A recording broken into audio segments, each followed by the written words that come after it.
to this. Awesome. Well, I want to start off the call first on a little bit of, so the whole call today actually is real estate focused. Some trainings are going to come after Jamie and my 30-minute talk.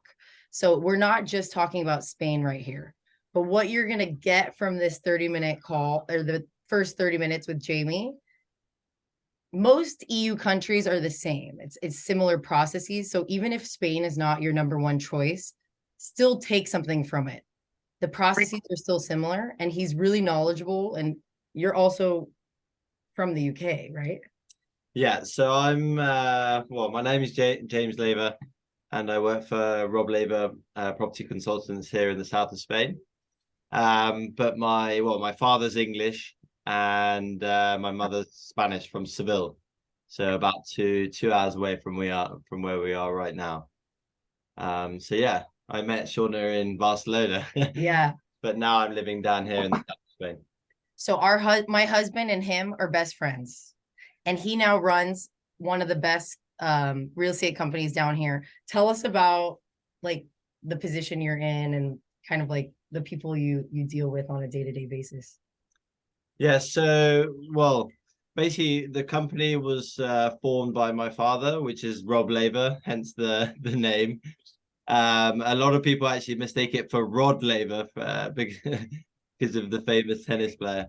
But yeah, so he came to Spain 40 years ago, and 35 years ago formed the Rob Laver Property Consultants.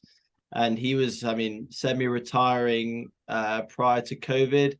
And then I basically moved down to the south of Spain during COVID, and saw a huge opportunity because the market just basically took off in the last couple of years.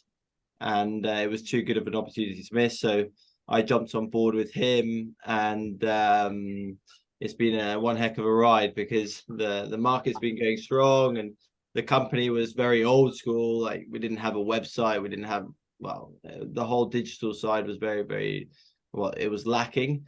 So that's been my main focus, and yeah, it's been a great couple of years, lots of learning, and yeah, we mainly work with people from the UK, Spanish, Belgium, but we are seeing a lot of people from the US actually coming to Sotogrande and Marbella and the whole of the south of Spain, US, Canada, from all over the world. Yeah. So super international down here. That's what's so cool. Yeah. Everybody speaks English. I'm actually shocked at the amount of people that speak English down here. Is anybody at all interested in possibly moving to Spain? Is that on anybody's radar? Dennis, maybe. Or possibly moving anywhere. Yeah. Let's just put a map. The world is open. You should just put like a map, throw a dart, and then see where. So what city are you in again? Sorry, what is that? What city are you in currently? So we're in Sotogrande. Sotogrande is not a city, but the closest city is Marbella. I'm sure you've heard of Marbella. And if not, Malaga is the closest. So the closest big city is Malaga, which is an hour and 15-minute drive. So an hour. So that's where you would get your international flights. We flew directly here. Well, we had a stop in Madrid, but from the US, you can get your flights into Malaga, and then it's right next to Gibraltar. So there's also an international airport there. Yeah. It's pretty well located. And then you have Seville an hour away. You have Granada, which is the Sierra Nevada mountains where you can go skiing. That's also 2 hours? Well, 3 hours. Yeah, really. 3 hours. So you've got really everything. And so let's start with like the real estate questions. I have some questions to start off, and then I want you guys to feel free to ask away. I'll just start it off though. So walk us through kind of like start to finish of the buying process here in Spain. Okay. So, first of all, I guess, pretty similar to US, probably you have to set your budget. So it also depends on if you're a cash buyer, if you need a mortgage. So if you need a mortgage, then you see first, I would suggest speaking to banks, because there's no point of starting your property search before you know if you can actually get a mortgage or how much your mortgage can be. So yeah, the first step would be to talk to banks, normally 2 or 3 banks. They'll ask for quite a bit of documentation from your side, and then they'll give you the green light on how much of a mortgage or what value of property you can actually search for. If you don't need a mortgage, then you can move to the next step. Once you've basically found out how much you can spend, then you need to decide where in Spain you want to be, or where in Europe, I guess, in your guys' case. And then once you've figured that out, you need to contact a local real estate agent. So Rob Laver and Rob Laver Property Consultants, for example. And they will basically show you all the properties that you want to see in your price range, if you want a sea view, or all your necessities, all your requirements. So they'll show you all those sort of properties. Once you've decided, once you like a property, you can then put in a formal offer. The formal offer typically in Spain, I don't know how it works in the US, but you don't need to put any down payment down to put an offer. So say if a property is worth 500,000, you put in an offer for 450,000, and the agent will then transfer that to the owner. The owner might come back with a counter offer. Well, the negotiation starts. Once you've come to a price that you've both agreed on, then that's when you need to get a lawyer. So normally your agent can recommend a lawyer in the area that you're buying a property, that they normally work with, or they know, or they trust. And what will happen then is that they'll draw up a private contract between the buyer and the seller. So what I mean by a private contract is you'll put in all the terms and conditions in that private contract. So say if the furniture is included, or the time between that you sign the private contract and the closure. So typically here in Spain, it's 90 days. So you sign a private contract and you have 90 days to complete. So to go to the notary and actually sign the title deeds. Got it. So it can be on or before those 90 days. Again, that's really up to buyer and seller requirements. So yeah, so you draw up the private contract, you sign that private contract, and upon signing, you have to put in, typically it's a 10% down payment, basically to secure the property and to remove that off the market. So you put a 10% down payment, and that goes into the bank account of either the owner of the property, or it can go into escrow, into the lawyer's account. Again, that needs to be agreed in the private contract. Once you have that private contract signed, basically that property is secured for you or for whoever is purchasing that property. And as I said before, you have a time of closure. So normally it's 90 days. So when those 90 days, before those 90 days, you have to then have a notary date. You go to the notary, and you sign the title deeds at the notary, and then the property is yours. Yeah, that's pretty much the whole. That was a great overview. Thank you. What about like some of the fees? Can you kind of walk us through what those look like throughout the process? Exactly. Yeah. So the fees, is pretty simple, really. I would say so if you're buying a new build property from a developer, so from a company, it's 10% VAT plus an extra 2% of lawyers' fees and notary fees. So I'd calculate around 12% on top of the purchase price if you're buying a new build from a developer. If you're buying a resale property from an individual, which is normally the case, or that's most of the sales that we do around here are resales rather than new builds.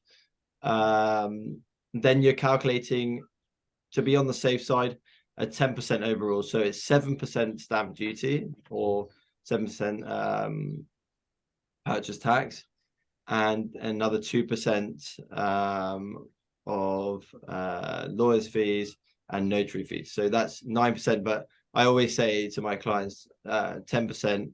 So then, you know, you're on the safe side. Yeah. So yeah, Cool. 10% for new for resale and 12% for new build. Okay. And now what if they want to buy land and then build on top of that? Is that Yes. recommended? And is it cheaper? How would you? Well, land, building in Spain or anywhere that you don't know, you obviously have to find a trusted partner, because it's not an easy process. But buying land, again, if you're buying off an individual, then it's the same stamp duty, which is 7%. If you're buying it off a developer, then it's 21%. Got it. So untouched land is 21%.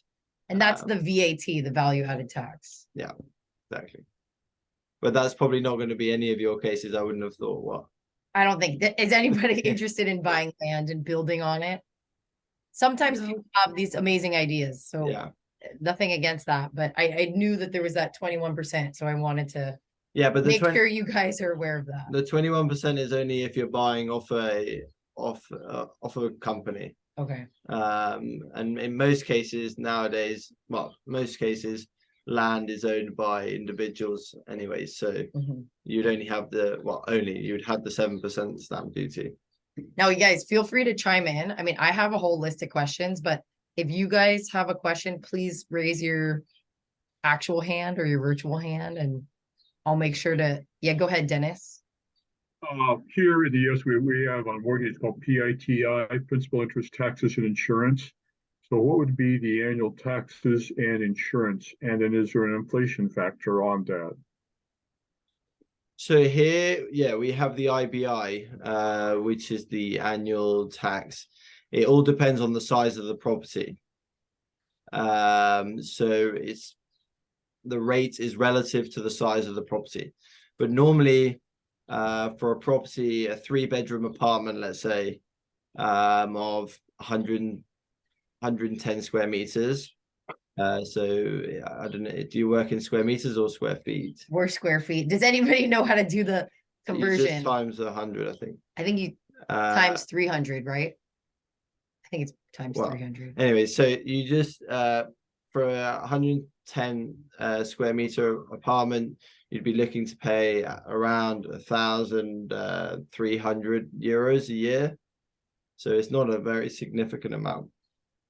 And with regards to inflation, that's a good question. I'm not sure if inflation affects that price or not, but we haven't seen many increases in the last few years. How about seguros or insurance?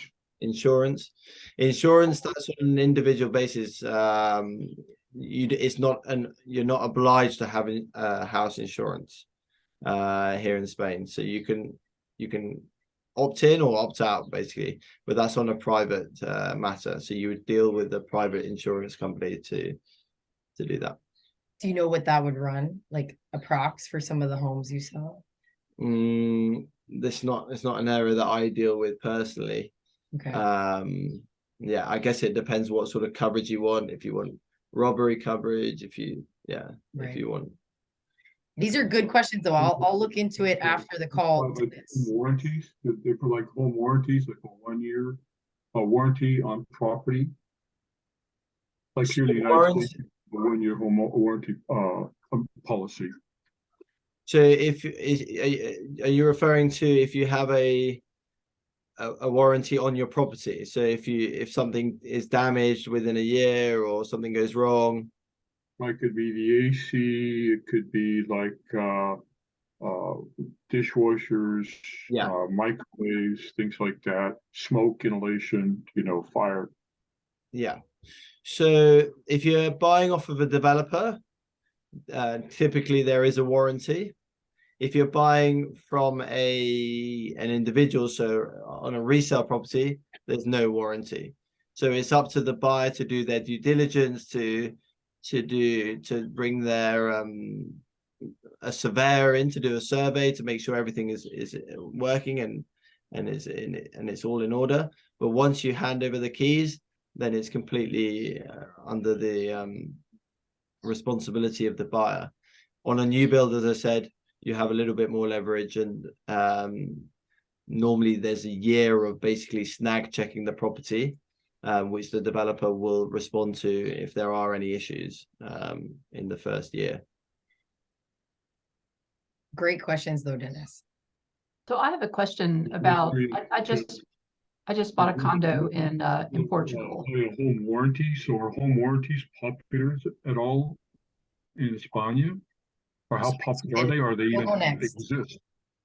Sorry? Susan, you can go after, I think Dennis had. Okay, yeah, I'm not. Let Susan go. Let Susan go. Okay, yeah, Susan, go ahead. Well, I had a question about whether or not in Spain, just because I learned that when you got a mortgage in Portugal, you also had to have life insurance. And I'm wondering if that's something that's general across Europe, because it was an unusual one. In the United States, you're not required to have life insurance, but I had to buy it there, and it was pricier than home insurance. So I'm wondering what happens in Spain. No, I mean, I haven't heard of that. I've never heard of people saying that. So I think every country is in that sense is different. And I guess it's different if you're coming, depending on where you're coming from. So I guess, yeah, coming from the US, maybe they require you to have that. I mean, they're probably just upselling you. Maybe after a year, can you remove that? Or is that something that you have to have? After a year, I can change it, but I have to have a physical. I don't know if it's an age thing. I do know also there are limits on the length of a loan in Portugal based upon age. Yeah. And I bought it was a new build, and it was, all of it made sense to me as it was explained to me, but I also ended up putting a third down, and I'm not sure if that's something that's characteristic either.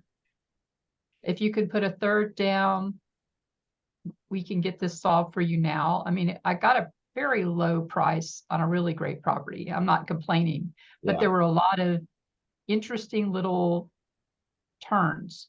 Yeah. And I don't know if that's something typical for Americans, but I've heard that from other people. Yeah, I mean, here in Spain, the banks, it is getting, well, since the crisis, it's definitely not easy to get mortgages, especially if you're non-resident, and it is a lot depending on age factor as well. So if you're over, say, 65, then it's going to be a lot trickier to get a mortgage. So maybe they add in all these different requirements to basically make it more attractive for them to give you a mortgage. I think the life insurance policy pays the loan, and that's why if you die, it pays the loan. Yeah. Yeah. I know I'm pretty sure you have to have home insurance to cover the value of the property in Spain, but life insurance is not necessary. And I'm working with a lender. I also put his info in the chat here in Spain. His name is Ricard. He's based in Barcelona, but he can help you for whatever part of Spain. He's never once brought up anything to me about life insurance. So that's a plus for Spain, I think, for those of you who want to move to Spain. Right, because I have life insurance in America, so I'm like, That's what I said. I have life insurance in the United States, but no, it was very clear that if you die, Susan, somebody has to pay off this loan, and then it made me wonder, like, what about all these properties in the United States where people die and there's no life insurance to pay off the loan? So right. I totally get why they do it. Yeah. Yeah. Interesting. Thanks for bringing that up. That's a good one. And then Dennis put here that he spoke to a mortgage company in Portugal on Monday, and due to his age, 75, could only get a 4 or 5 year mortgage. and like Susan said, 33 to 35% down payment. Is that similar to Spain? Do you know about that? Yeah, absolutely. So in Spain, as a non-resident over 65, they're probably realistically only gonna provide you with 50 to 60% of the value of the property. So you'd at least need 35 to 40% down payment to buy a property. What about the age? Is there any age restrictions? I mean, the older you are, the harder it's going to be to get a mortgage. Absolutely. But it is possible to get a mortgage. And I have some example companies. Do you have example mortgage companies that work with non-residents? Like if they don't have their NIE, the NIE number, which is the expat number. Yeah. Well, I mean, there's probably specialists I mean, also you don't have to get a mortgage from a bank. I mean, there's other ways of getting mortgages through private companies and so on here in Spain. So yeah, there are other ways of finding finance that is not the bank. But typically, I mean, the bank is the safest way to go, and the one which is going to cost you less in terms of interest rates and so on. I'm going to check with you next week and see if you can send me some of those private companies. Yeah. Would that help you guys at all? Finding out, a list of some of those companies, at least for you, Dennis? Okay, cool. I will add that to a to-do list. Anybody else have any other questions? I'm wondering if we're covering everything. We can't possibly cover everything in 30 minutes, but we'll try. Let's see if there's any other. I guess really the mortgages thing is pretty. That was one of my main concerns. But there's the golden visa, which he works a lot with people on the golden visa, which is the 500,000 investment in a property, and the benefit of that is you get to bring your whole family. I think Dennis has a question. Yeah, go ahead, Dennis. Like on condos and so on, are there HOA fees, homeowners association fees? They call it something else in Spain. It's like the fee you pay to be in this community. Yeah. So we have So for example, here in Soto Grande, we have a micro and a macro communities. So the macro community, which is the whole of Soto Grande, so they provide services like collecting the garbage, the security, the gardeners, and so on. So there's a fee for that. And then there's a micro community fee, which is the actual apartment block where I live. So you pay for the cleaners and that come and clean the communal areas, and anything to do with, if there's a pool, for example, that comes with the apartment block, then there's costs related to that. And how much would that be really depends on, I mean, where you are, which community you're in. But they don't tend to be that expensive here in Spain. Community fees are not extortionate unless you're in some super luxury resort or that has all the 3 swimming pools, spa, gym, has all the amenities, then yes, it's going to be expensive, but otherwise it tends to be pretty reasonable. Okay. And that's on, so in terms of, can we talk about rent too? Because I think, is anybody interested in possibly renting first for the first like three months to a year to see if you like the place, regardless if it's Portugal, regardless if it's Spain, Panama, Dominican Republic? I know people are going to watch the replay. They want to move there. Yeah. Arliss, you said yes. Yeah. So is that like what you see too? People coming from abroad, they're, staying in a pretty cool place. I mean, I would say this is pretty nice. 2 bedroom, 2 bath. You literally have views right here. This is the 3rd floor. Yeah. You have second floor. Second floor. You can walk to the beach right here. The port is right here, so you can walk to all the restaurants and the shops. Is that what they typically do? Yeah. And then they want to work with you and you show them around and. Yeah, absolutely. I mean, it would be crazy to buy a property without being convinced that you actually want to, that you're gonna like the place, or that you're gonna. I mean, you'll probably get a good feel of the place anyways within a week, wherever you are. But I would always suggest at least, getting an Airbnb, or spending a few weeks in different locations and seeing what you like. So spending a week in one place, a week in another place, maybe try 3 or 4 or 5 places for a week to narrow down your search and see basically what you like before committing to purchasing somewhere. Okay.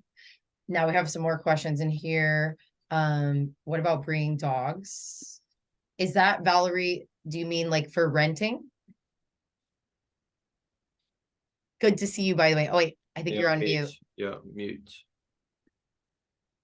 Oh, no, you're on mute.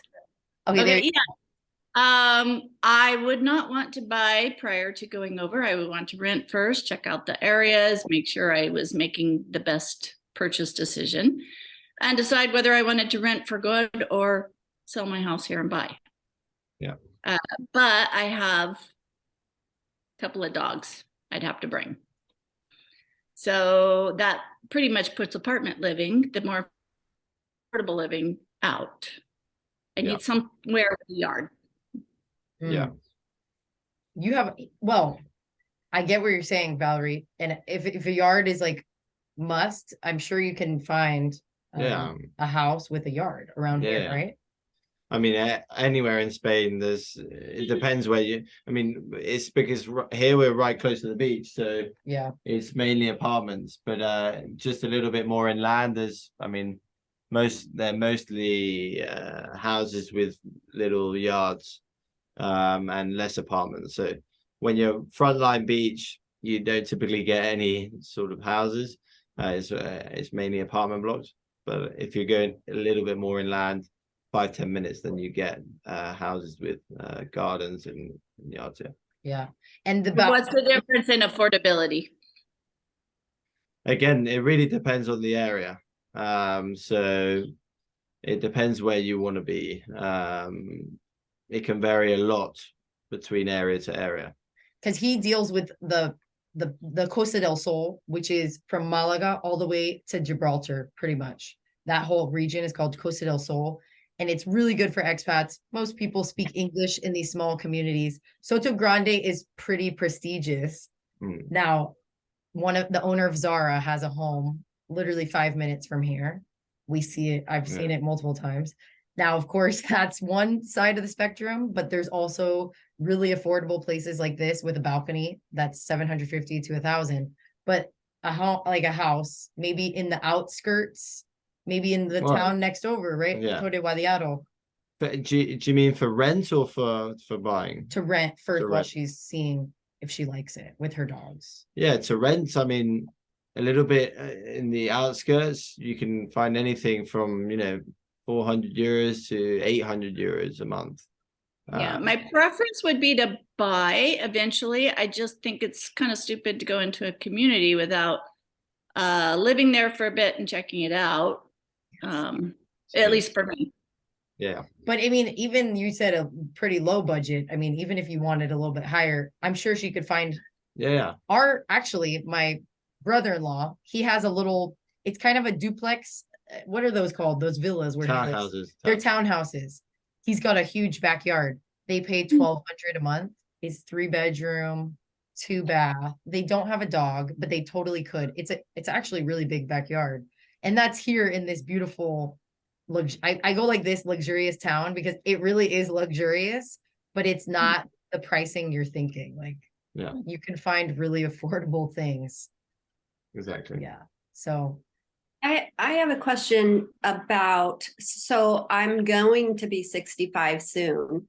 So is it actually maybe sort of kinda better for me to just permanently rent? So my basic question is the rent for a similar place cheaper than a mortgage would be? Yeah, that's a very good question. If I did the 30% or 35% down and had a 4 to 5 year mortgage, I'm thinking that my mortgage might be so high that at my age, maybe it's better to just perpetually rent. Yeah, I mean, if you found a place that was $1,000 for, let's say, 20 years, and then times 12, that's 240,000. And apartments around here can range anywhere from, in the outskirts, 100 to 250. Yeah, I guess it really depends on your budget. So yeah, but it could definitely make more sense to rent than to buy. But you'd have to measure out. I mean, we could find that out pretty easily in terms of what your mortgage rate would be and how much your mortgage would be. For example, for me, it would make more sense to buy than to rent, because my mortgage might be slightly higher than my rent, but then at the end of the day, the property is mine. So if I ever want to sell it, then I'm going to make all that money back that I've paid on the mortgage. So it just really depends on case to case. But I definitely get your point there, and in your case, it might definitely be worth to rent rather than to buy. And if you want, because Jamie has a lot of contacts down here, specifically with, buying, but also, even if you did want to rent, you could schedule a call with him. Because we're going to wrap up here soon, but I dropped his Calendly link. So that's basically an automatic link. You can book a 20-minute, I think it's 20-minute calls. Yeah. Yeah. And he can help answer you guys' questions and anything about specifically the southern part of Spain. Yeah. It's so awesome down here, but he'll definitely if be you're able looking to help you if you're on looking this. for a warm climate, then the south of Spain is great. It's amazing. It's about 80 degrees right now, and it's 7:35 at night. 80, no, not 80 degrees. 80 degrees Fahrenheit. Yeah. Because they do Celsius. We do Celsius. Yeah. I was just thinking. What would you say? It's 25? Yeah, at the moment it's about 25. 25. I've been on the beach all day, and it's it's great. Yeah, I feel bad. I woke him up. I was like, hey, he was chilling on the beach at 5 o'clock. No, well, it's a Sunday. It's a Sunday. It is a Sunday. That's true. So let's see. Let me see if I have any other questions. Okay, Valerie, we answered that. How easy is it to find a place with a yard? Do they offer rent to own as an option? Yeah, that's definitely an option. We actually just signed a contract for the same, exactly that, from actually a couple from the UK. So they wanted to try out the place before they bought it. So you have to establish a price, the end price. So you establish the purchase price at the end. But the important thing to consider here is, if you want to do this, you still have to put down a down payment, because otherwise it doesn't really make sense for the owner to do that. Otherwise it would just be a standard rental contract. So you'd still put down a 10% down payment, and if you weren't to complete at the end of the rental, then you would lose that 10%. But at least it gives you a way out. So I guess rather than losing the whole money, you lose 10%, and you have a year to try the property. Normally, I mean, you're convinced about the area, you're convinced about the property, and it's more about releasing the funds, or you need more time to get the funds. So you do a rental for, say, a year, and then you have a year to get those funds over to Spain to complete on the purchase. Yeah, so that is a good option for sure, doing it. Thanks for that. That was awesome. Well, thank you so much, Jamie. No worries. It was awesome. Thanks for being here. And you guys, if you have any other questions, feel free to reach out to Jamie. I put his Calendly link, which is basically the booking link, so you can book a Zoom call. Great. And obviously he's 9 hours ahead of Pacific, so they're definitely going to be a certain period that you can book. But yeah, it was great. Thank you so much. Thank you, guys, and hope you make your way over to Spain or Portugal or wherever in Europe. I mean, I've never been to the US, but I really want to come and visit. Yeah. So yeah, hopefully I'll come and visit you, Shauna. Yeah, you're gonna come. He's gonna come. Hey, yeah, where's everybody at? If you can just let Jamie know. So I know Roger's in Florida. Dennis. I'm in Idaho. is in Idaho. I'm in California. Nice. North Carolina. I know. Wow. I'm in Seattle. Very good. Solange is But in- next week I'll be in Portugal. Oh, Yay. Where in Portugal? I'll be in the Azores, Ponta Delgada. she bought On a the property island, there. right? Oh yeah, yeah. I fell in love with it a couple of years ago. Yeah. I've heard. I mean, everyone is saying it's like the new place to go before it gets super populated, because it's getting very popular, and yeah, it's an amazing place there. Yeah, Is that there was a final time- move to Portugal? Pardon me? Are you visiting or is it your final move? Actually, I have an apartment there now, so it needs to be furnished. So this is 4 weeks of furnishing the apartment, come back, wait for the visa to come through, and then make the final move. I'm probably gonna not do it until 2024 for tax reasons, but yeah, that's the plan. I finally got my boss on board. Woo. Very good. Nice. Exciting. Congrats. Awesome. Well, yeah. All right, well, nice to anything meet you guys. And anything you guys need for Costa del Sol, Southern Spain, even any other contacts, contact. Well, now I Jamie. want to visit. I'll definitely visit. Yeah. yeah. It's super great. I mean, I So- can't search- rave about it more. Search Sosa. I mean, I'm sure Shona put Sosa Grande on the chat. I Maybe know. they can search. You guys are gonna love yeah. this place. He's right next to the tennis club, which is actually owned by my godfather-in-law. So if you guys like tennis or paddle, you can play. Paddle is the really big sport over here. It's got the glass walls on the corner. Super active lifestyle. People run over here. There's a port with lots of restaurants and bars. No, it's a great place, and everyone falls in like you did it in the Azores. Yeah. People really fall in love with this place. So. You know, this was built by Americans. Yeah, I know. Soto Grande was built, the port of Soto Grande by Americans. What It's year? true, it's true. In 1960 something. 1960 something. 1962, I think it was. Okay. Yeah. Awesome. Well, Okay. thank you, Jamie. Thank you guys. Take care. Bye-bye. Thank you. Thank you. Yes. Okay, cool. Awesome. Well, if you guys have any other questions, feel free to, do you guys want me to connect us all in a group email? And then if you guys have any further questions, you can just hit reply all and then directly ask him and he can respond to some of those more specific questions. That sounds efficient. Okay. Let me know if anybody's against that and I won't include you. You can put no in the chat. Okay, cool. Awesome. And then the other question you had, Dennis, the humidity right now is 40%. Oh, wow. Is that a lot? I don't really know if That's a lot. it is. But I guess it's like compared to what? Because That's a lot for a Californian, but not for somebody in the Southeast. So There you go. what is it in Fresno? Let's see. Google it. No, Dennis? You can Google anything. Or even Idaho. It's so dry there, right? Yeah, it says it's 16% right now in Idaho.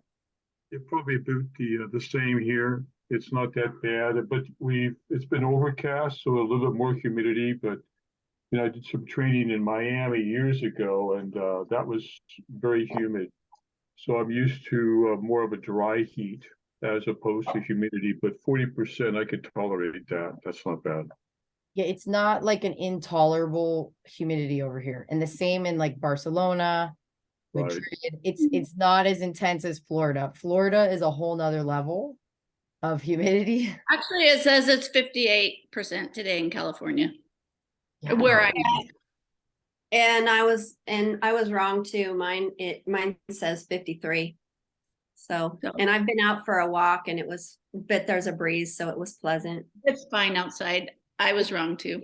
It's very similar to Southern California weather over here in the South of Spain. We are on the same latitude line as the southern coast. Where I am out in California, it's the same latitude line. So I think it's similar weather.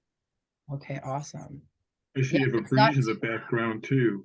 So there's some wind in the background. Yeah, today and yesterday has been quite windy. You have so the Strait of Gibraltar, if you guys ever go travel to Morocco or to the other side, so you have the region of Cadiz, which is you have the Rock of Gibraltar and the Strait of Gibraltar. Once you go from the Mediterranean to the Atlantic, it's Cadiz. That's the province. There, it's really windy. You have a town called Tarifa. It's an old Moorish town. I mean, it once belonged to the Moroccans, the Moors back in the day. And it's so beautiful. I mean, it's one of the most beautiful towns I've ever been to in Spain. It's called the Windy City because it's a wind tunnel. The Strait of Gibraltar sucks because there's a lot of mountains there too. They have lots of wind turbines, and this is where they generate a lot of the energy for Spain. Also, it's really big to windsurfers, windsurfing, kite surfing. It's a sight. If you guys can ever come down here, you just go to the beach. They're gorgeous beaches, white sand beaches that have dunes kind of going up onto the mountain with really pretty, like wild scenery. I don't even know how to translate it in English because we call it salvaje in Spanish, which is, yeah, it's like wild, very, what do you call it? Raw. It's like a very raw coast and it's not very populated. It's got a little bit of a hippie vibe to this area. And then it's because all of the windsurfers and the kite surfers, they come from all around the world to take advantage of that wind. And you can just be sitting there on the grass. They have grass area as well as beach sand area, having a beer or a Nestea, if you don't drink, a wine for €3. And you're just sitting there watching the whole sky is filled with the kites. It's crazy. I've never seen something like it.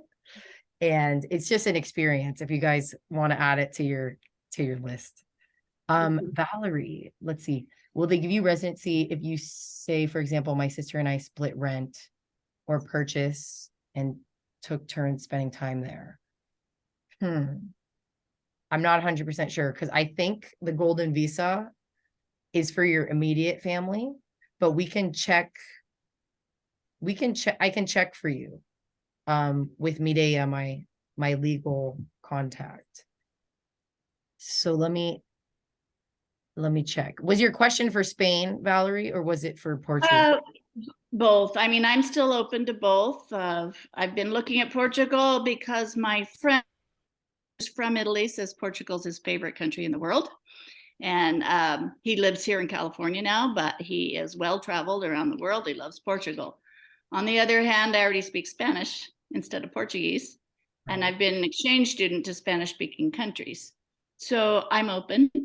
I'm looking more for weather and affordability and lifestyle. I would honestly recommend that, especially with that type of situation, because I know family members, immediate ones, children, your partners, those typically are kind of grandfathered in. But you would definitely want to talk with Ana Clara for Portugal or Mireia. I can connect you with Mireia's assistant and directly to Ana Clara so you can figure out if that is possible for you. But definitely the D7 for Portugal is going to be what you want to do. Or the non-lucrative visa in Spain or digital nomad. So there's so many options depending on your situation. And it would be cheaper for the D7 versus a golden visa. But there's also the golden visa per Ana Clara. The law is always changing. And I think Susan also just oh no, Valerie, you said golden visa expired in Portugal. I know Ana Clara has been telling me the golden visa, it's very hard to get accepted for that. And or it's expired right now. I would definitely advise talking to her because she's been telling us that the golden visa is no longer in effect. I think it might just be specifically for Lisbon and Porto, though, is what I heard. I recently got into a conversation with some people in Ponta Delgada about this, and they told me it was being phased out. but it wasn't terminated in Ponta Delgada because I think people are still using it, but I couldn't afford to just plop down $500,000. So I'm going the D7 route. I think that's also why she doesn't want to help people with the golden visa, because it's so, like you said, it's the 500K. And yeah, it could be the different regions besides Porto and Lisbon, where most people want to live. But the D7, the costs are just so much lower. And it's so much easier. The process is so much easier. So she's helping a lot of people with that route. And there's a similar process in Spain. There's a non-lucrative visa. You just have to have 4 times the minimum wage per person. So I think it's like 600 euro is it's not the minimum wage. It's like it's called the IRPR. I think those are the initials. I don't know how to translate that in English, but it's something similar to a minimum wage. You just have to have 4 times the 600. So that's about 2,400 euro a month. It is a passive income visa, so you wouldn't be granted the right to work.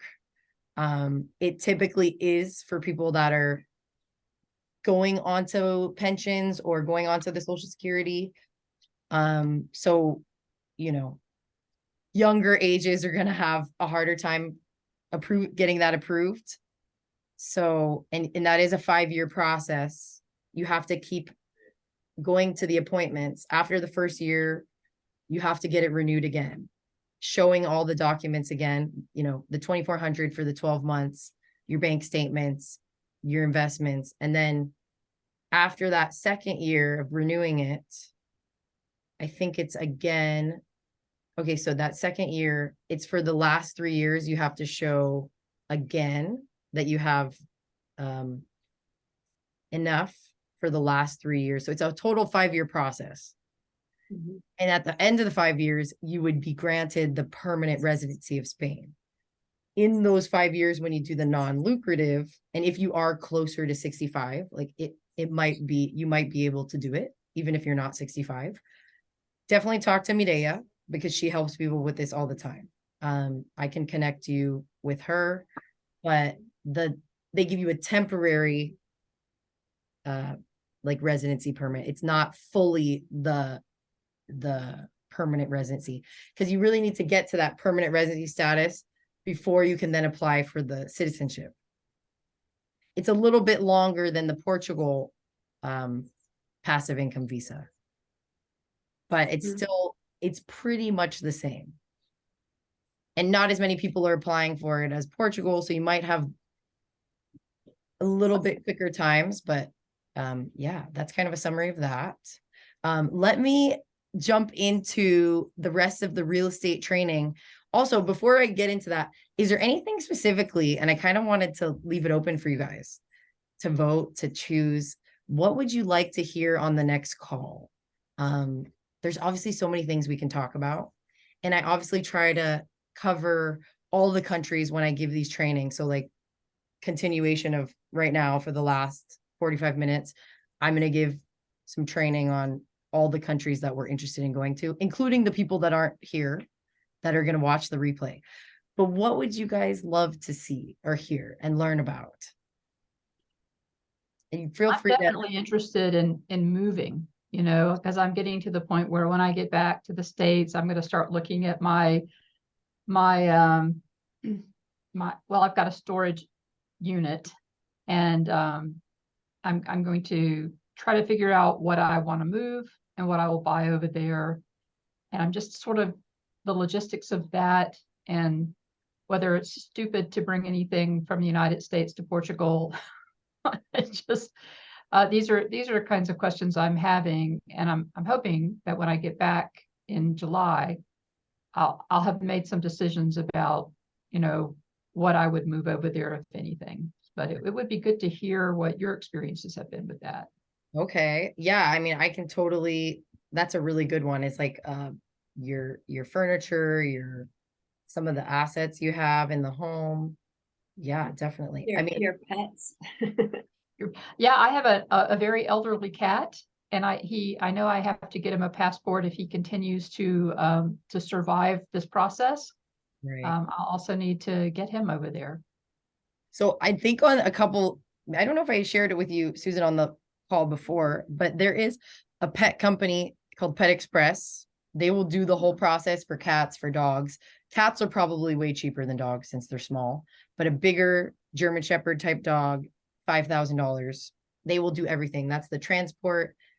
Go on the bottom. They do go on the bottom of the plane. If you want them to get flown in a private jet, they can, or like a, what do they call it? Maybe like a shared cabin space jet that, you know, humans are, you can actually fly with them, but that's like 10 to 20 grand for your ticket and the dogs. So I don't, and the cat. So I don't know if you want to do that, but definitely I would look up Pet Express. I and- just wrote it down. I definitely am thinking about just like, we just, you know, he's 19, almost 20 years old. So I feel like, do I even want to take him to Portugal? I mean, you could. I'm playing a game of wait and see, Yeah.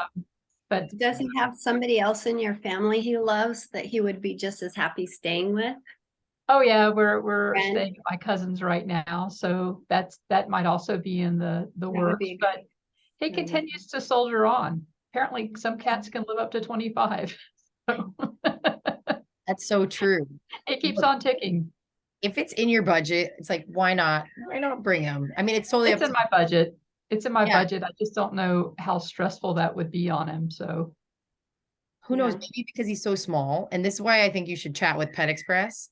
I'm really allergic to cats. So I don't know if they allow cats in the cabin, but I know certain dogs, certain sizes, they allow them, you know, like little mini, or like a wiener dog. I'm sure they would allow that onto the plane versus German Shepherd. So I wonder if you could bring a cat.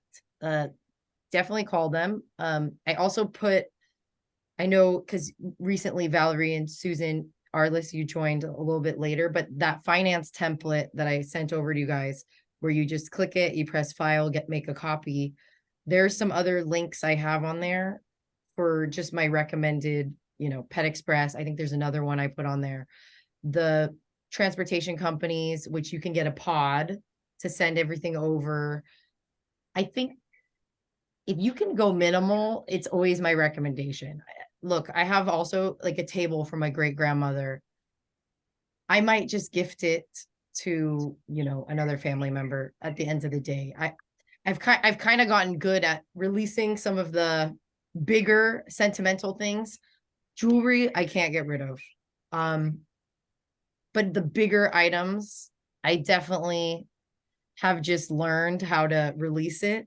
I've done a lot of grief therapy though too. I had a really awesome grief counselor because my dad died 2 years ago. So, you know, a lot of that comes up when, you know, a parent dies or a family member dies. So that was a part of the work that has helped me to be able to like, I shouldn't be attached to this one thing because it's not them. So I don't know if that resonates with anybody. But there are things that maybe you do really want to keep and you're not ready to let it go. And that's totally fine too. These pods can range from like $2,000 to $10,000, depending on the size, $1,000 to $10,000, depending on the size. To ship over to Europe. Yeah. Yeah. And I guess if we're only going halfway, if we're going to the islands, it could be cost effective for me. I'll just have to look into it. Right. Yeah. So that's a good question. And I re-put the link here. So if you haven't done the finance template, there's some links there. And then Saransh, good to see you. Or oh, there you are. I saw your video was off. I hope India was India great? Yeah, but it's mostly doesn't suit me because of the pollution. So I don't know. I'm going back there temporarily so I can, get my business started, then before going to Portugal. So I don't know if that is the best option, but I guess I get used to it. But it's once I came to the US, even my father he had asthma and he has a heart condition as well. So whenever he comes here or even goes to Canada, like the difference is pretty damn clear. Like he does not feel anything. So it's not just me. Mm, Even Delhi also. So that's the issue. That's like the most polluted. wow. Okay. I didn't realize that it was like that. New York is getting to the same level now.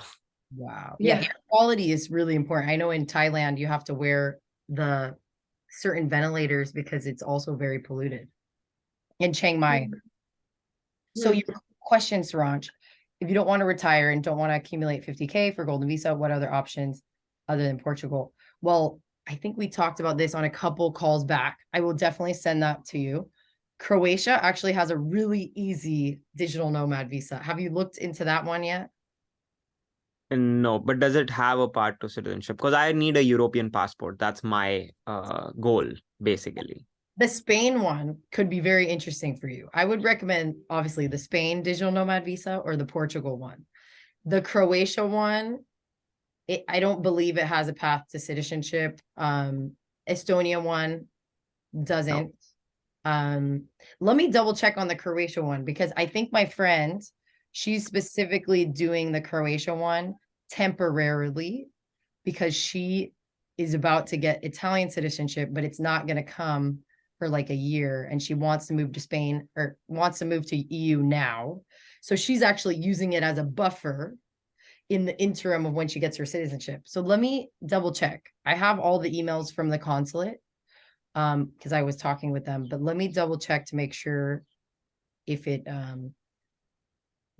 lets you become a member. Dennis, did you just look it up right now?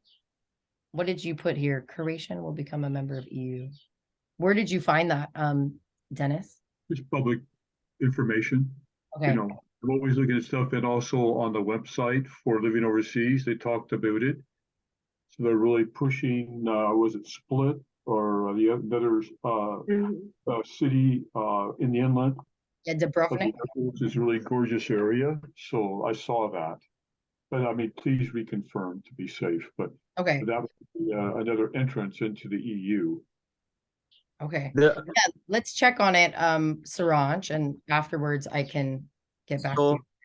for Spain, like if we go with the digital visa route, right? Digital nomad visa route. So what is like, do you have any idea what's the timeline for citizenship or permanent residence? Because in Portugal, it's like you spend 5 years and then you get a permanent residence card and you can directly apply for citizenship. You can apply for both, but permanent residence is kind of instant because you need something to stay there. So Spain typically is a little bit longer, and it also depends on your passport, which is really weird. I have Argentinian friends here who have gotten citizenship in 3 years after having their after getting the first day of getting their permanent residency. And then because a lot of the Latin American countries have these different, we call them acuerdos, which is accords with Spain. And in my case, though, I did the pareja de hecho, which is common law partnership with my husband, Dan.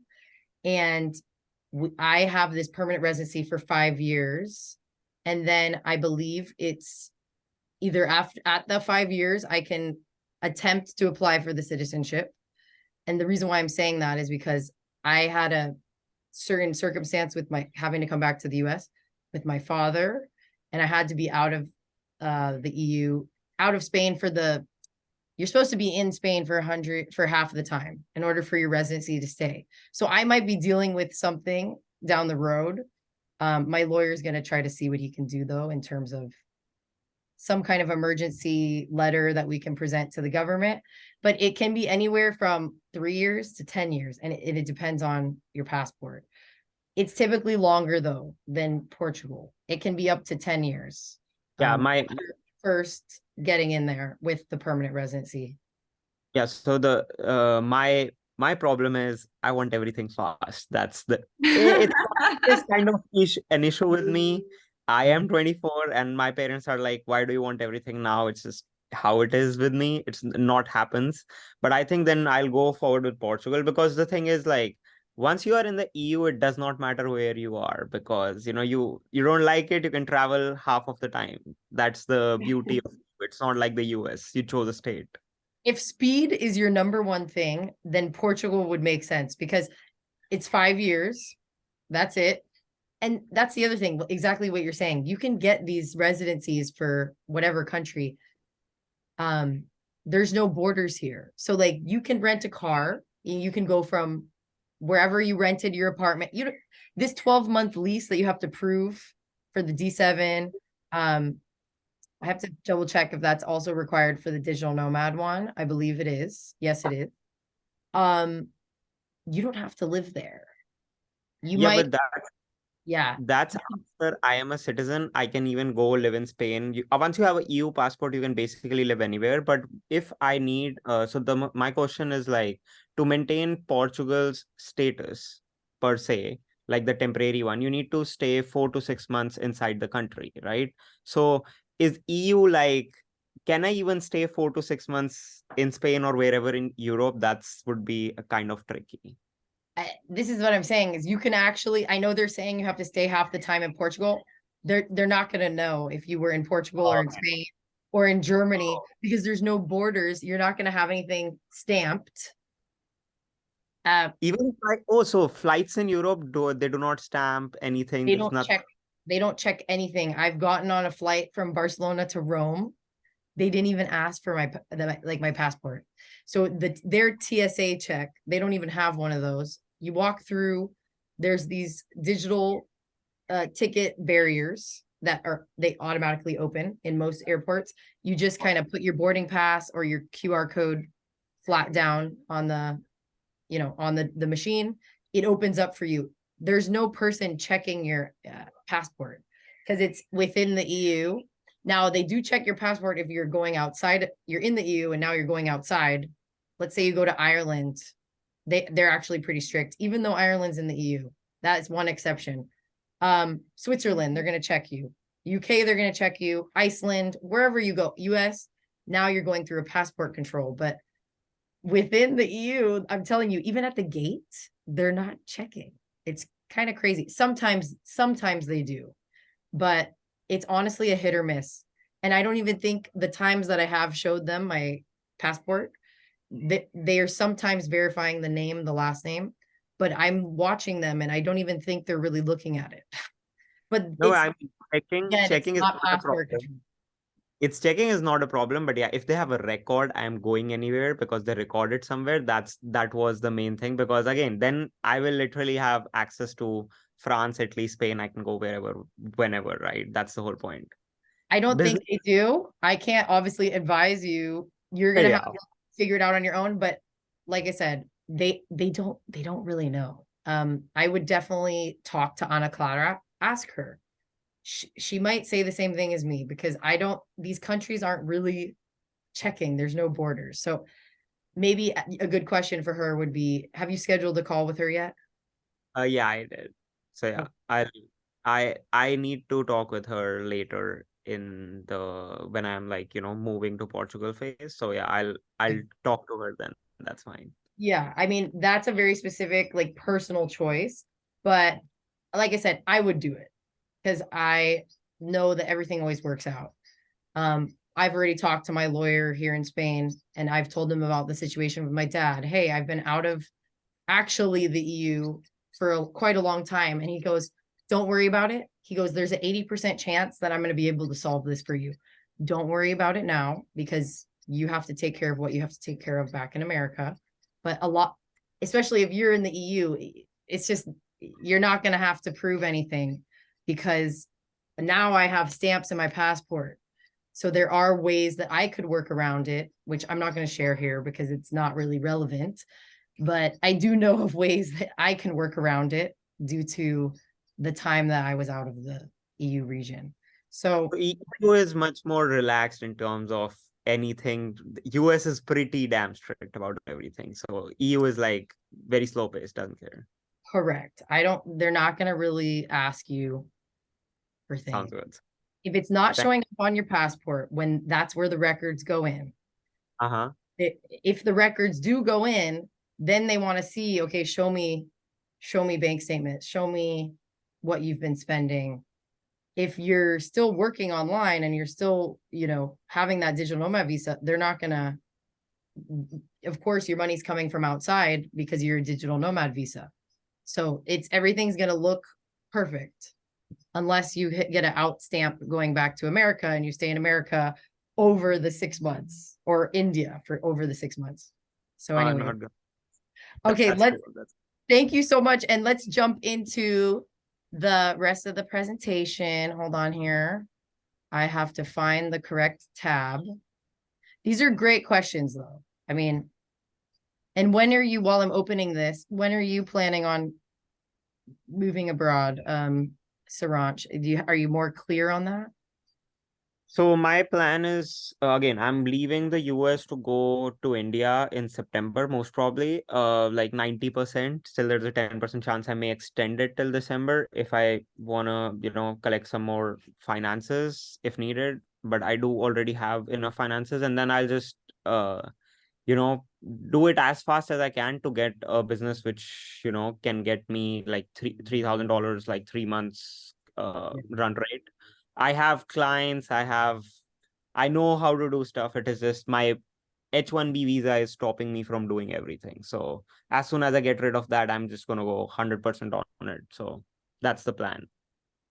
Most So- probably within 6 months to at max 1 year, I'll be out to Portugal after September.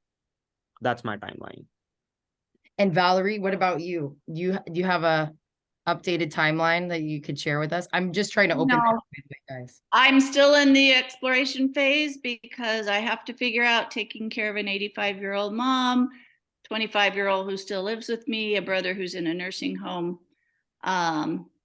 There's a lot of factors. Yeah. Okay, well, I'm excited that we're going to talk this week, and hopefully we can like dive into it a little bit more and maybe go over some of that, and anything you have, you can ask me. Okay, guys. Well, thank you for sharing, Valerie. And yeah, so I'm going to dive in and quickly share like the real estate buying process in these different countries, as well as like some of the rental sites that you guys, and how I would recommend finding rentals even before you get there. Because this is what I had to do multiple times in Spain.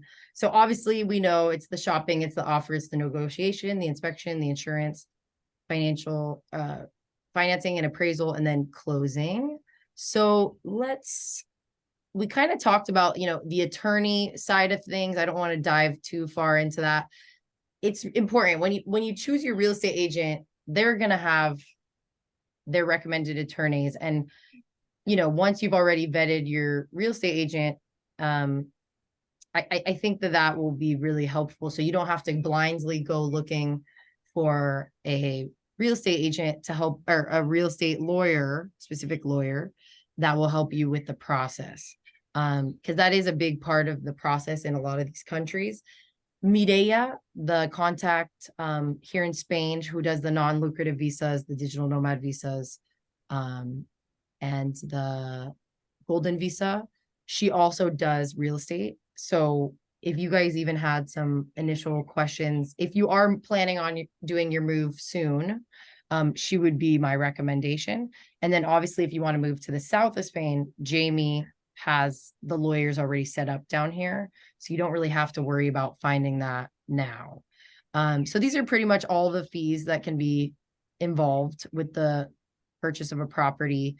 And then if we kind of already dove into Spain, but let me maybe share something that Jamie didn't touch on. These are for a 2,000 square foot home in Spain, these are the average, prices per square foot. You can see that this is the island region, which is Ibiza, Mallorca, Menorca, which honestly is my favorite. I wish I could buy there, but exactly what I want to do is definitely going to be 700 to $1 million. I want to open a retreat center. So it's just not, I've already done an analysis. I've worked with an architect to help me figure out, can I put, prefabricated homes on the property? The towns in the Balearic Islands, and this might be interesting if you guys are thinking of doing Airbnb property or anything like that, check the local laws. Sometimes you have to have somebody on the ground that's going in and going to the town hall and asking these specific questions. And that's what I hired an architect to do for me. But, on the lower end, you can still find good property, like in Andalusia. Now, this is honestly on the high end. This would be like a pretty big home. So that's kind of what you're looking at. Valencia. Let's see. La Rioja is really beautiful. This is the wine region of Spain. That's where the best wine comes from. It's called Rioja wine. This is all interior. These are all interior. Extremadura is touching Portugal. It's probably it's one of the cheapest, most affordable places. Castilla-La Mancha, that's like the Madrid region. Really beautiful though. Okay, so we kind of already talked about Spain. So you can expect, 10%. And then of course, newly built properties, you can expect 10% VAT on that. So Jamie already kind of went over that. Here are the top real estate sites. For those of you looking to rent in Spain, I'm a big fan of Idealista. So it's idealista.es. You can see these buttons here. You can press comprar, which is buy, rent, share. You would just click, and there's an English version as well. So you would just switch it at the top right to English. And I will actually jump in if you guys want to show you. How about I do that for Portugal? We've already been talking about Spain for too long. This is also my recommendation for looking for rentals in Portugal. Solvia is another one, Haya real estate as well, for rental. And then you can get mortgages for not even having a NIE number. The NIE is the NIE. It's the, your residency card, pretty much. It's like your green card number. It's not a social security number. Social security number is different. You can still get these international mortgages, even if you don't have one of those numbers. If you guys want to talk to my lender in Barcelona, who does it for all of Spain, he will work with you as a foreigner. This is his info. This is his WhatsApp. Everybody's going to pretty much work off of WhatsApp whenever you're, even rental properties. I mean, you're going to fill in the form on the website I'm going to show you in a second when I go over to Portugal. And you're going to fill it in. It's going to send it automatically to them. You're going to get a copy in your email, and they're going to reach out to you via WhatsApp typically, because that's the cheapest way. They don't know what country you're calling from, and there's like no fees with WhatsApp. So if you guys got that, I can also, I think I put it in the chat earlier. Okay, so for Portugal, there's no restriction on foreigners looking to buy a house. All you need is a VAT identification number known as a número de identificación fiscal. I wonder if, Susan, have you gotten to that point? Did you get that? The NIFs, you have to have those to get started with just about anything there. Yeah. Was it pretty easy for you to get, would you say? I was very busy at the time, and I went to a company that just did it all for me, and it was €100. If you do it yourself, I think it might be half that at least, maybe even less than that, but they just did it all for me. Wow. Asked me for the info. My real estate agent told me about it. And Valerie, that note that I sent you, I just want to let everybody know, now that the real estate agent isn't here with us, but they're an incredible resource. If you really feel like you're going to buy eventually, ride around with them. They'll show you the neighborhoods that make the most sense for you, and you'll get a much better sense of, even if you're just there on vacation, you'll get a much better sense of a place than you ever would on your own. And my real estate agent, he might have just been I've had a great experience with him, but he even offered to find me some rentals for a very specific period of time in very specific parts of the island. Wow. So I would say, go in guns blazing like you're going to buy, and you may find the perfect rental. Amazing. Wow. I love that. That's a good strategy. Thank you so much for sharing. Awesome. I always love to hear the on the ground, stories. You've been through it already, and that's awesome. You're able to help so many people that are here. That would be my advice in the United States too. Yeah. Go in like you're going to buy, and if you don't know a place, you'll get a very good tour of it. They're so welcoming here. I think they'll spend a lot more time with you. Wouldn't you agree? Than let's say the Oh, US. yeah. Oh, yeah. Even like taking you to lunch.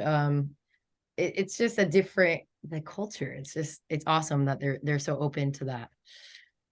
So I kind of wanted to share quickly average price per square meter. Now I couldn't find the square feet equivalent, but yeah, this would be different areas in Lisbon and Porto. You can see Algarve is way less, specifically in this district. Cascais is one of the hot places right now. Lisbon and anything in the center of Porto right now is super expensive. So trying to go on the outskirts, and I chatted with my real estate contact in Portugal. His name is João. He will help you with anything in Portugal for buying and renting. So I will drop his info too in the chat for you guys. But he even recommended what he does for clients is he'll on a map, like ask you, show you the areas and explain to you what it's like. But he'll also get you like right on the other side of the Lisbon border, and the prices drop dramatically. So a lot of Americans are liking that option. Okay, let's go to the next. Yeah, so I think this kind of stuff is pretty basic to what we were talking about setting your budget, finding the real estate agent, getting the representation.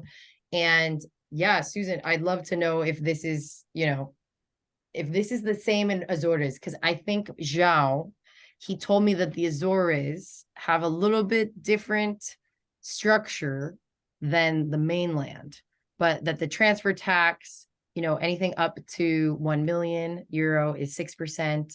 It depends on the location. And urban properties have higher transfer taxes than rural. The legal fees can be anywhere from 1% to 3%, if obviously on the higher end, if more complex work is needed.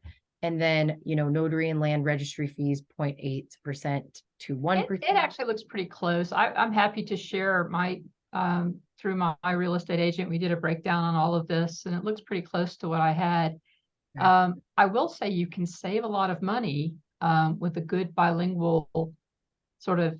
There's a certain certification your lawyer would need to have in Portugal to be bilingual, and then you can your documentation will come a lot cheaper because you don't have to get everything translated. And then I just opted to give my lawyer, after working with her a while, a power of attorney. So we did everything in Portuguese, and we saved a ton of money not having to do everything translated at closing. So a bilingual lawyer, obviously, those of you who speak Spanish may still want to have a bilingual lawyer even for that reason. I don't know if it's the same thing in Spain, but I did save a lot of money having her. Okay. And then we saved a lot of time at closing because everything was done in Portuguese. Amazing. Wow. Thank you so much. Really great insights. I love this. Thanks so much, Susan. Cool. And yeah, some of the top real estate companies, which I had mentioned, Remax, they have Remax over there. You can feel free to reach out to João. That's Juan in Portuguese. I just had a nice chat with him the other day. Let him know that some people are interested in going to Portugal. So if you guys had any questions, feel free to reach out to him. I just put his info in the chat. And then of course, Idealista. This is always great to really just like wet your whistle, even if you're not planning on buying right now, just going on there and seeing what's possible, playing with the filters. It's kind of like the Zillow of Portugal and Spain. Okay, so mortgages in Portugal, typically a 20% deposit. And let's see, depending on the lender. Yeah, so non-residents, they'll only give 30 years and up to 50 for residents. Okay, let's move on to the Netherlands. I wanted to touch on this because we do have some people that want to purchase or move to potentially the Netherlands. So let's dive into that really quick. That process is kind of the same. So, okay, if it's a newly built property, then it's 21% VAT. And it's just so interesting. I thought how it's so different for each country. I was thinking it was going to be more standard, but it's not. But you know, who's going to be buying a newly built real estate? Not quite sure in this group if anybody's interested in that, but it looks like Holland is pretty, yeah, their VAT is pretty high for that. Title deed and registry fees would be anywhere from €1,000 to 3,500. Or if it's the new property, it would be this 1% to 1.5% purchase price plus the 21% VAT.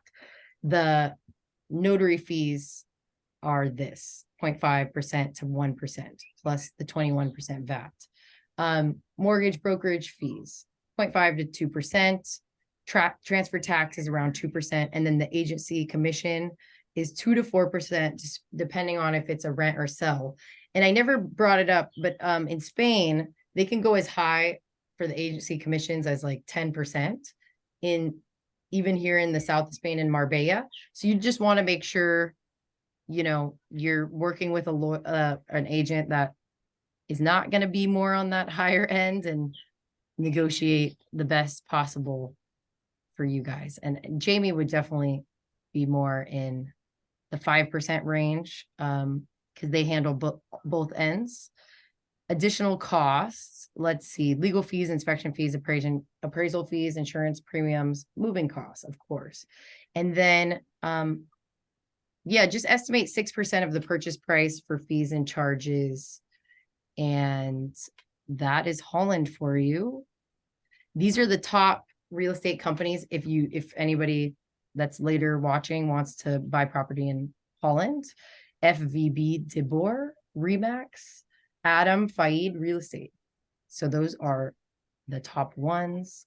So for a mortgage, you do need to have a citizen service number, which is kind of like the NIE in Spain. When you're not an EU citizen, you do need a residency permit. So it's a little tricky in the Netherlands, because you need to figure out first how you're going to prove that you're living there. So there's always, though, these options, and this can be for any country. Which are the companies, or what are the private companies that will do these international mortgages? Could be here in the US, could be a company from the Caribbean, it could be HSBC, for example. They might have options for you guys. So definitely, you know, worth a look to see if that could be an option for you. And then Greece, of course, this is a great option. They have a golden visa program. It's also beautiful. Athens is a very bustling city. So, you know, this is pretty much the same for all of this slide I have. I was thinking about removing it because it's kind of the same for a lot of the countries. But yeah, understanding the tax implications always, and that's going to come in when you guys, you know, either have an initial consult with a lawyer or just do some more research on taxes that are involved. But the steps would be for Greece: reserve the property by depositing a small amount to the seller to affirm that you will buy the property. It's normally 10% of the total price, and you'll get the preliminary contract, and then you'll draft the final deed. So you'll get a copy of the contract from the seller, and you'll have to go to the notary for the final draft. Post the final deed has been signed in front of the notary, the process will be registered in the public records, and then they'll have to provide a tax certificate to prove a clean record in the past, and then you'll get your tax number, which is the Greek tax registry number. You just go to your local office. You don't need an appointment to do this. It's called the AFM, and you'll get that after you got your full registration card or residency permit of Greece. And yeah, so let's see. And then you'll be able to submit the certificates and contract paper to the registry of mortgages. These are typical square meter pricing for Athens. So in the city center, outside the city center, 1,500 per square meter, or 1,300. median prices. And then if you guys wanted to Airbnb too, this is always a nice option.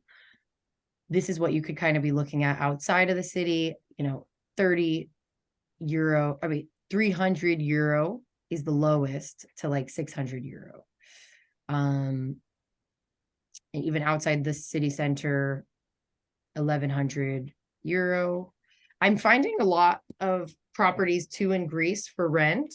Let me show you guys the top companies where you can look for rentals. These are the two, spitogatos.gr and spiti24.gr/English.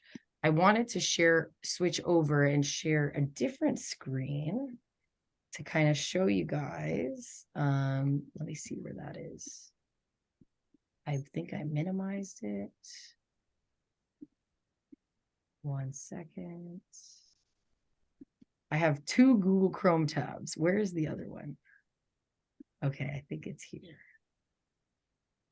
The home this is it, spiti24.gr. The home property. Okay, this one. Spitogatos. I wonder what spitog is. I'm guessing it means home. Anybody speak Greek in here? No. Let's see, let me share this. Google Chrome, homes to rent. Here it is.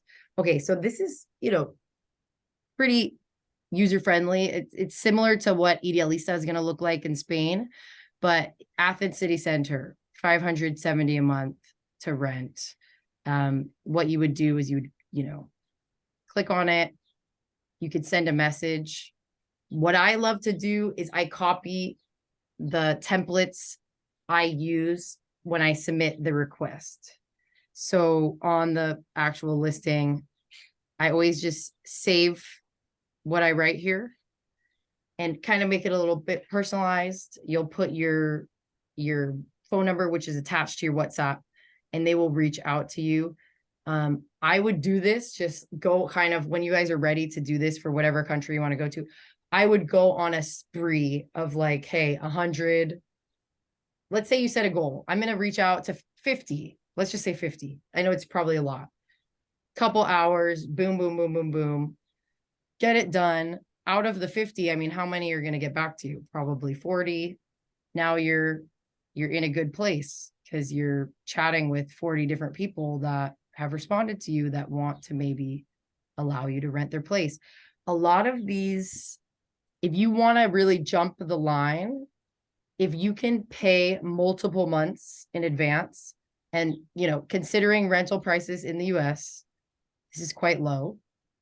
Paying multiple months in advance will definitely differentiate you from maybe other people that are coming in. I think just because of I know a lot of us are in North America. We have, I would believe we have like an easier time doing that, paying more months up front just due to the rental prices being so much lower. Specifically for Portugal, those of you that want to move there and rent, this is what I would do. And Dennis, I was kind of working with you on our one-on-one call, kind of showing you this. When I hit contact, it actually, Idealista, which is my favorite for Spain and Portugal, it will actually save the message. So I've already sent this a couple times to show you guys just an example. When I did this to about 5 different real estate agents in Portugal, I got like 3 that came back. And specifically, you can open up the listing and see if it says it's seasonal or if it says that they do 12 month. I found some that are actually advertised as 12 months, and that's going to be huge.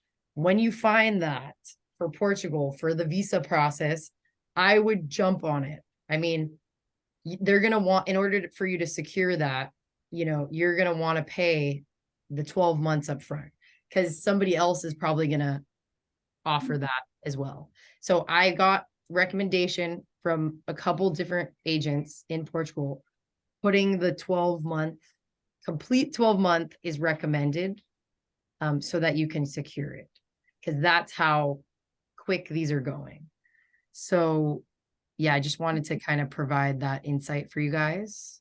And like I said, this will go to your email, the same process in Spain. I know this is the Portugal one, but you would switch the language over and you can do your filters. I put Faro because I know it's a little bit more economical. I'm finding a lot of nice places close to the beach. And yeah, you just kind of be diligent with the amount, the quantity. I really think it's quantity over quality. I mean, quantity over like not doing it. You just really need to, when you're doing this, like go all in, send as many as you can. The different areas in Faro, you can also further filter down by area. I actually don't like to do that. I like to see all. To actually hover over on Idealista and go to a specific area. So say you did research and you really like the town that has more flat streets, that doesn't have cobblestones, and that's a certain area, then I would, you can click on the side, but it's really this simple. And this is how I've gotten all of my rentals in Spain. Only thing is, in Spain, it's a little bit more complicated. They typically do want to see a NIE. Portugal is way more lenient at the rentals with no residency permit. But there's a way around that these days. You have Airbnb. You can still find full apartments on Airbnb in Spain for pretty cheap. I would say like, anywhere from 500 to 1,000 a month. You can still find it. You might not be able to be in the city center of Barcelona. You might have to stay a little bit on the outskirts, but it could be a good option if you're okay with being a little bit outside, or maybe you being in a small town, Valencia maybe. So yeah, I just want to share that with you guys. Let me go back. Any questions so far? Yeah, I have a question. At what stage in your process of moving, knowing that you want to move, do you start this rental search? So for example, should I already have started my visa process, or can I start looking for, and I'm confused because I hear that you have to be able to say where you're going to live to start the visa process. That's only for Portugal. They're the only ones that want to see the 12-month lease. So you start this before you start your visa application? Yes. I mean, it's simultaneous or Okay. now. Yeah. Like if you're 100% certain you want to do Portugal and you already have a lawyer that you're working with to get you in, they're going to get the appointment for you really quickly. And it's going to present all the information for you and with you. Then yes, I would be, because that's the hardest part. That's sometimes what delays people, is the rental agreement. So just jumping on that, and you might have to pay, like, let's say it just came up, you saw the listing, you're tracking this one real estate company, you've subscribed to their newsletter, you know what I mean? Like you're actively like looking each day on the different ones that you've saved, you've bookmarked, and something came available and it's for October, or no, it's for, what's the month? It's June. It's for July 1st. Okay. I know it's a little soon. That's in 15 days. You're not going to clearly be able to live there, but you might have to pay multiple months without even living there just to secure it. That's what people are having to do right now. So, I mean, I would honestly, like, if you saw something for July, but you're not projecting to move till January or February, I would pay the upfront, 12 months to secure it, maybe 6 months if they allow that. But they're going to go with the person that gives them the most. Let's be real. So yeah, I think being one of the first ones that kind of shoots them a WhatsApp, developing a relationship with them first, again, relationship with them first, shooting them a WhatsApp, shooting them an email. Hey, I just saw this. I have everything ready to go to make a deposit. I want this place. Boom, it's yours. But you have to be one of the first ones that's coming to them. So I Sure. hope that answers your question. Thank you. Yes. Airbnbs can also work though. If you haven't had a call with Ana Clara, I would definitely do that, because she also mentioned on the summit, on the 30-minute interview we had, that Airbnb still works. It's not, I've also heard though from other people, like it's not working.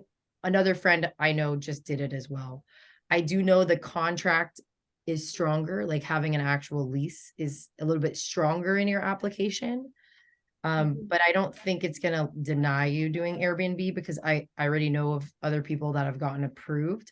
But the problem with Airbnb is you have to talk with the owner to make sure they're going to allow you to do it for 12 months. They might. They probably would like that, but you'd have to, go offline, maybe get their number and chat with them and just organize it that way. Yes, Saransh, go ahead.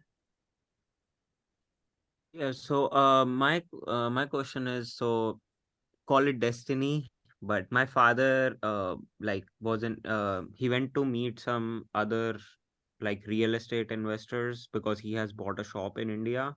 So and that is kind of stuck. So he met a guy who lives in Portugal and he has rental properties there. He'll get me connected. But if I do end up, like, I'll see if I can get you all connected as well. But for example, like if he has a rental property, right? What is there are two questions. Obviously, if he has a rental property, I can get him involved and get a lease, even if we can work some things out. But if I can prove that I do not have a lease, but I have a friend who lives there and they give us a letter or something that, you can stay at our house. So what's that option like? Because I know Ana Clara was mentioning that's not really favorable. Yeah, she said it wasn't favorable if it's a friend. Mhm. It's more favorable if it's a family friend. She said it's not that you can't do it, but it's a little bit more risky. But family, she said, was the best. So wait, it's a family friend or it's family?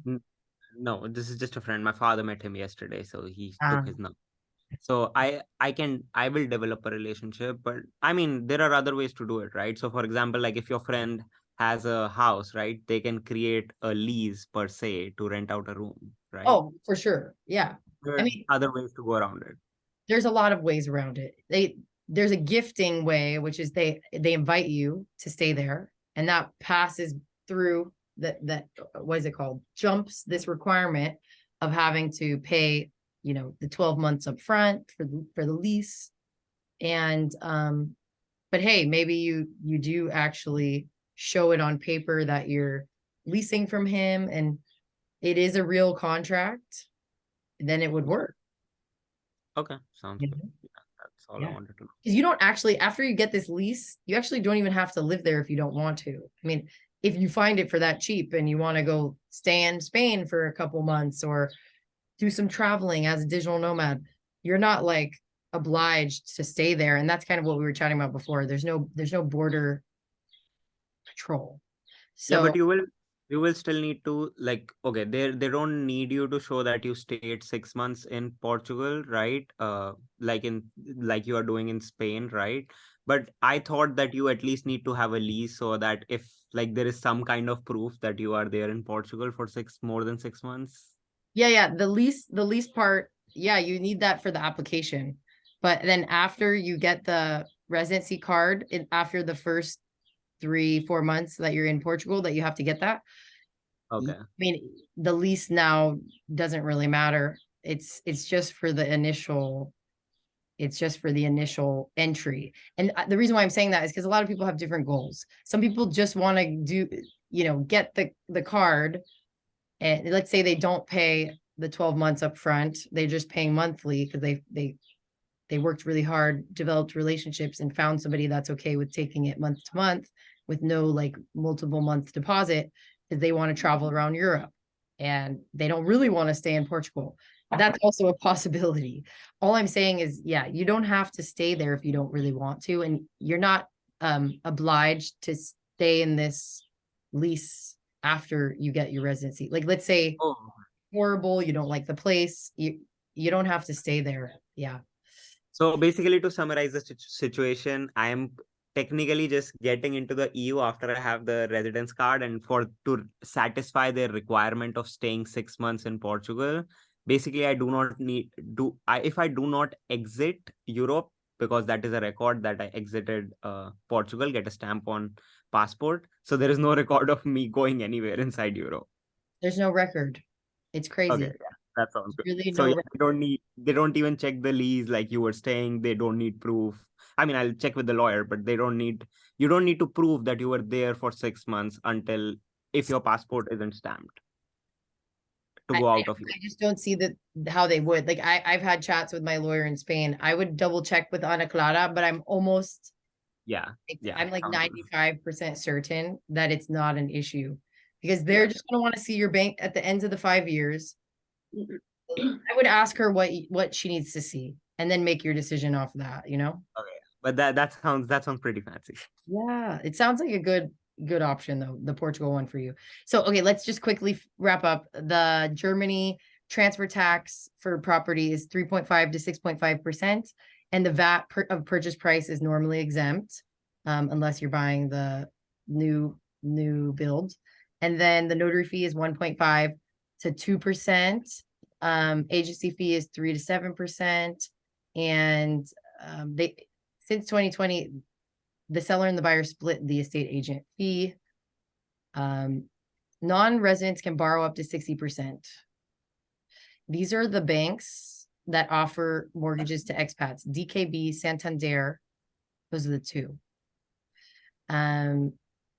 It is kind of a gray area though. I was also doing some research. It's also saying that it's going to be hard if you're not currently working there or living there. So Germany, if you are a work, you're looking for work there, you can either get sponsored by a company, get there. It's going to be way easier for them to offer you a mortgage. Or you can go onto this visa, which is called, it's like the work seeker visa. They actually will allow you to go to Germany for 3 or 6 months, and you can, on the ground, like start applying, like, and making connections on the ground, and they will allow you to be in Germany for a short period of time. Actually, I think I have to double check. I think it's up to a year they give you to find a job. And it's actually I think it's such a lenient and very cool visa option for people that are looking for work. And then that would maybe help you if you are going for a mortgage. But it's not as easy as the other ones. You'd have to check with those banks. The rental sites, Emo Scout 24 app, and I got this from actually my friend who has lived in Berlin.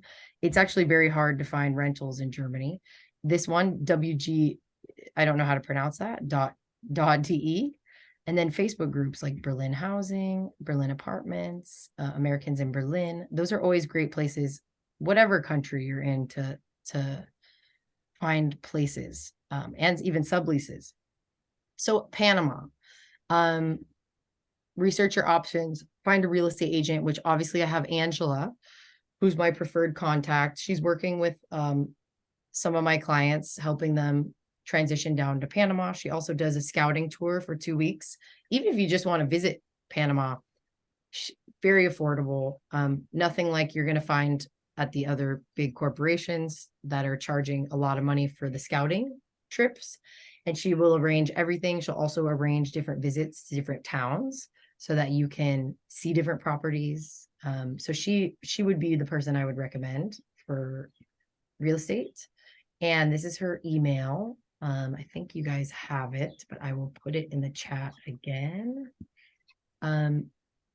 The mortgage situation in Panama is a little interesting. If you're going for the Pensionado visa, it's fine. You get a 50%, you can get a 50% loan. And then if you aren't Pensionado visa, You need to invest $200,000. Pensionado is the retiree visa. You need to invest $200,000 and you will get the visa residency. Foreigners are normally required to submit a down payment of at least 30%. And you need to go out of country for lenders if you're not doing the passive income visa. So that is the only unfortunate part, but you can just, maybe contact with these other private companies. These are the fees for Panama. And it's customary to give the seller 5 to 10% down when the contract is signed. It's not held in escrow. So that it's really imperative that an attorney is involved before any money changes hands. It's approximately, closing costs are only 1 to 2%. Approximately. And then let's go to Mexico. There's only a couple more. I have Mexico, Belize, and Dominican Republic. So again, to refresh on the Mexico visa, you have to travel to Mexico, and within 30 days of your arrival, you can apply for the temporary residency permit at the National Migration Institute. The whole process may take 1 to 3 months, and you can get an original and photocopy of your investment receipts or bank statements showing that you have $27,000 over the past 12 months, as well as monthly income, at least for the past 6 months, of $1,620. And there's another option. You can do the golden visa. This is just to become a resident in Mexico, this upper part. But the golden visa, they do have a program, $200K, you get a passport in 3 months. And the fees, $200 to $300 for property valuation. Closing costs can be between 5 and 10%. And then obviously they recommend doing a discovery visit, as Mexico is quite a volatile place in terms of the safety. So you really want to make sure you feel safe and that you're really doing your due diligence before buying. These are some of the top real estate companies. Arriego, Uso Inmobiliario. In Spanish, inmobiliario is real estate. Remax. Okay, let's go to Dominican Republic. Dominican Republic has also a golden visa. If you invest $200,000 in property, they will grant you residency. So lots of foreign investment opportunities, instant permanent residence by investing that amount. And then after 2 years of permanent residency, you may be eligible for naturalization. So this one's pretty quick for those that want a Caribbean lifestyle. The legal fees are 1 to 2%, taxes up to 3%, closing and transfer fees 0.5 to 1%, real estate commissions around 6%. And it's actually very similar to the process in Canada and the US. There just has to be a formal offer written and together with a deposit of 1% of the total amount. And these are the top real estate companies: Coldwell Banker, Urban Realty Group, Remax, Dominican Republic. Sounds like Remax is really everywhere. Belize, their registration fees are 0.25 to 2%, legal fees 1 to 3%, and stamp duty around 5%. These are the top companies in Belize: Compass Premier Realty, Remax, Vista Real Estate. And again, to recap from another, these are my last couple slides and then we're done, guys. Sorry, this one's going a little bit over. Golden visas: Malta is 300,000 euro, Greece 250,000 euro, Cyprus 300,000, Spain 500,000, Italy 250, but actually, sorry, that's not in a home, that's a startup. You have to invest that into a startup. Andorra 400,000 euro. Germany has an entrepreneurial visa. So you can, be self-employed to start a business in Germany. Let's see, golden visa. Also Caribbean. If you want to go to some of these countries, you'll get citizenship right away just with $100,000 investment. And that is everything, you guys. I know it was a long one. Thanks for being here. If you guys need anything, feel free to ask in the WhatsApp group or even message me privately. And also tell me anything else you guys want to hear on the next call. I heard furniture, moving, pets. VPNs. I sent you an email message about that. I'm curious to know what people are using. I'm going VPN. to give NordVPN a try when I'm over in Portugal next week and the following weeks, see how it works. Okay. Yeah. What's the purpose again? Is it because you want to? Well, I've got some clients that will bounce me when I'm out of the United States. And so I Oh. need to be coming through to them on Yeah. a US server, and also just to maintain some of your streaming services in the United States. That's true. If you've ever gone abroad and Amazon says, hey, you can't get your favorite show anymore, it's because it picks you up on a foreign IP. And so I'm just curious if other people have worked through that, but I will have worked through it, I guess, the next time we talk, and I can let you know a little bit about the one I'm using. I like Proton. I use it for my web design business. My whole team actually uses it. And I have people all over the world. I have people I have developers in India. I have assistants in Spain and Barcelona. So kind of similar to you. Look, an agency really does have to have lots of people moving parts, right? Yep. So I as well use the VPN. My team uses the VPN and it works perfectly. We've never had any issues. Cool. Yeah. Well, good. I'll see how mine's working, and then I might have to switch if it doesn't work very well. Okay. Yeah. Thanks for the question. And we can talk about it more on the next one. I'll take a note. And then Saransh, your knowledge on multiple income streams. Yeah.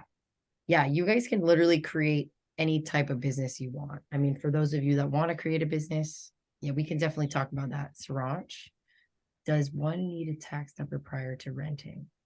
No. Well, it depends on the country, Valerie. Spain is weird, and so they want you to have a NIE a lot of times, but it might be like trial and error. What I said, writing to a lot of different people, reaching out to a lot of different people. Some might do more tourist rentals where they don't require the NIE, which is the NIE, the residency green card. But like I said, Spain is a really weird one with that. They really don't like renting full apartments if you don't have the green card. They like renting rooms when you're living with roommates. So that's why I think the Airbnb is probably where you're going to want to go with Spain in the beginning until you have the residency card. Once you get the residency card, it's fine. But maybe the first couple months you're going to do Airbnb.